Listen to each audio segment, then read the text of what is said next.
CB going off.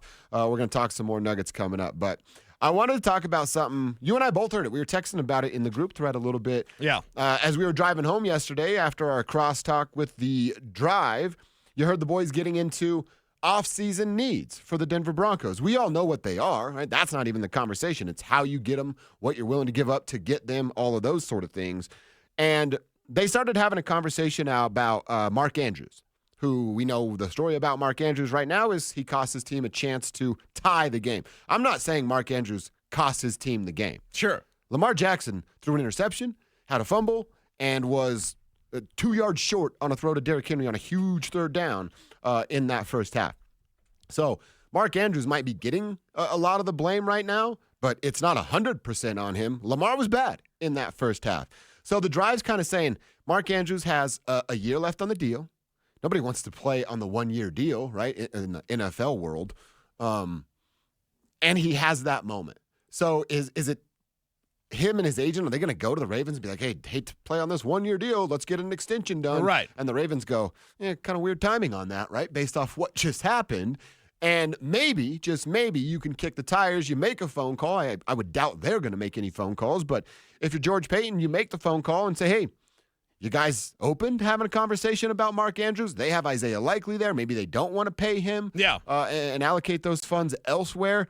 I thought it was a very, very interesting conversation, and I was intrigued by the idea. I was intrigued by the idea because Mark Andrews is a good player. Yes, he had is. a bad moment, and he's had 2 of those in the playoffs, by the way.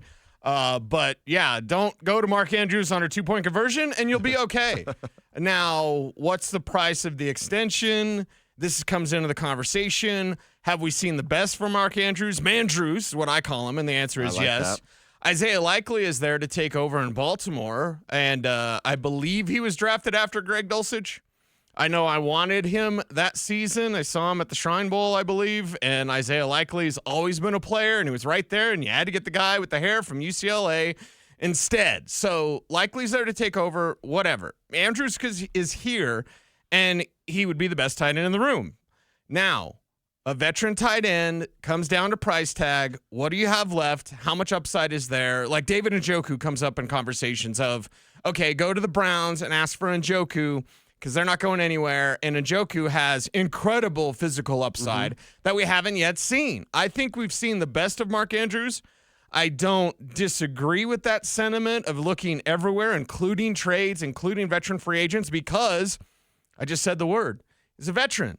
And as a veteran, he's going to have the experience that a younger tight end is going to take that time. Tight ends take 2 or 3 years. Not everybody's Brock Bowers.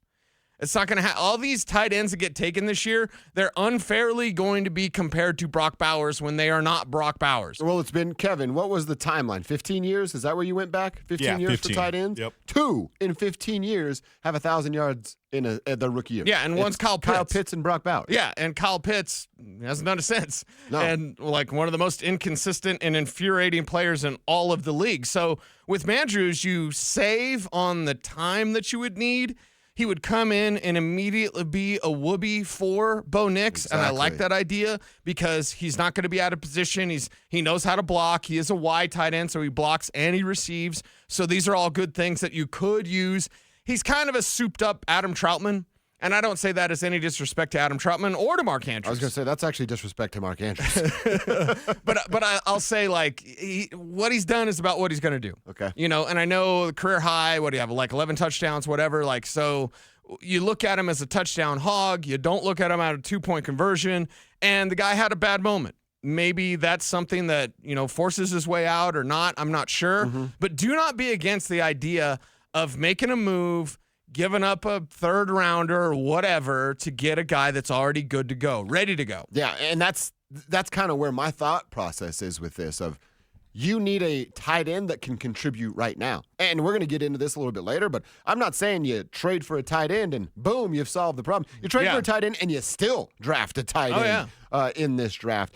I'm looking at some of their deals here. Mark Andrews is actually a couple of months younger than David Njoku, literally just 2 months.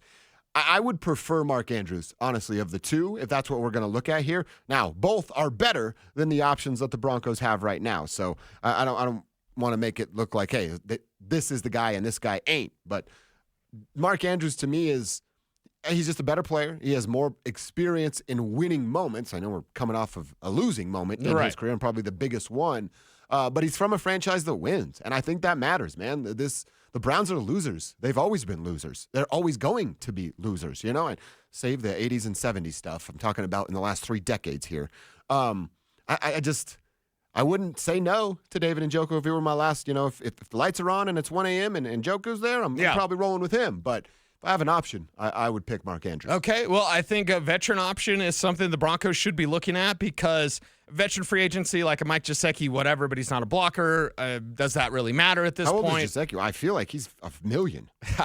I know he can't block, but he's also like 6'7" and can run. So what do you want? Oh, he's the same age. Go get that. And also at the same time, go get multiple versions. I want multiple running backs added this year. I want multiple tight ends added this year. And honestly, it's kind of gaming the system because I've said draft 2 tight ends. You're kind of gaming the system if you go get a veteran and then you get a rookie. Mm-hmm. So you can groom Harold Fannin. He can be the next guy up, and you're kind of developing him behind Mark Andrews. Adam Troutman's there to make Sean Payton feel good. Sure. Troutman should just join the coaching staff.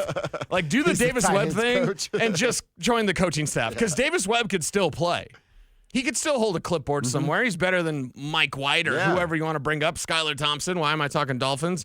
Dan Jacobs is mad at me. But, like, you could do that and be right where you need to be because you need to have the best. You can't have any sort of delay in terms of the production you need from the players and the positions that you need. Running back, you need to go right now. That's why I think you just Audric Estime, whatever. If he works out, awesome. But I'm not counting on it because he didn't work out right now.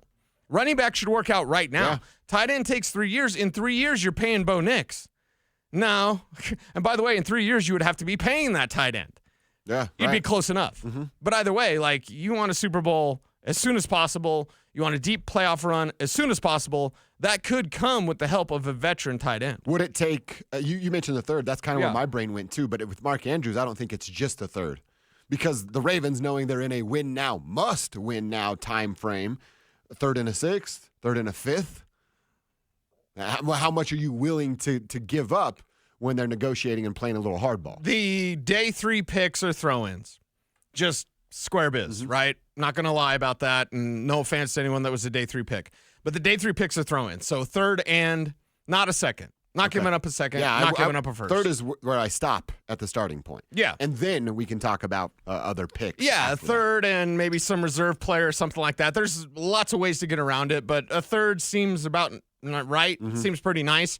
And anything above that, it's like, nah, especially with this tight end class. You give him a 3rd and Lucas Kroll, and then Lucas Kroll goes over there and turns into a star. That's what would happen. The thing with Lucas and the reason why he hasn't, again, kind of taken advantage of your opportunity like Audric Estime. Why hasn't Audric Estime done it? Well, it's a running back. He should do it right away.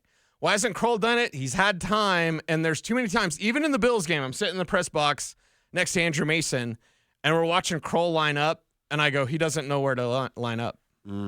Dude, it's the wild card round. Week 18. You've been here for 2 years, yeah. right? You've been here for 2 years, and everyone knows I'm the largest Lucas Kroll fan. But when you don't know where to line up in a wild card game, come on. Come on. That's why I'm already mentally prepared for social networking when Lucas Kroll gets cut to be like, your boy got cut. Well, that's what social networking's for, right? Dunking on people you've never met or will meet in your entire life. Keyboard warriors. That's right. Hey, you're looking for something to do for the championship games this weekend. Head over to Dave & Buster's in Denver. Action starting